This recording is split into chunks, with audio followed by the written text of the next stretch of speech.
What's up guys, welcome back to another video. In this video, I'll be showing you Crypto.com UK quiz answers. So, you might be wondering how they exactly pass the Crypto.com short quiz here. Now, the thing with this one is Crypto.com is actually required by UK law here to collect this information just to make sure that you understand what the platform exactly is and what you're actually going into. So, in this case, let's go and click on the start button here. Now, on the next page, it will ask you the first question. What services does Crypto.com offer? Now, you want to go and choose the third option here. Second question here is going to ask, what protections do you have if you suffer losses while trading crypto assets with Crypto.com? Now, you could go ahead and choose the second option here.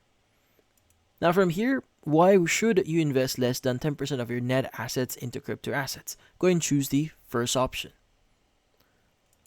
Now from here, it's going to ask you which of the following might make it difficult to sell your crypto assets. You may want to choose the second option here.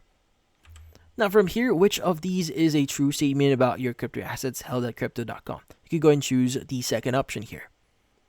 Next is, which statement is true of staking? So you want to choose the first option. And from here, you have the question, which statement is true for stablecoins or assets-backed coins? You want to go and choose the second option. And in here, it's going to ask you what is the best way to describe meme coins. You want to go and choose the first option, and that's about it.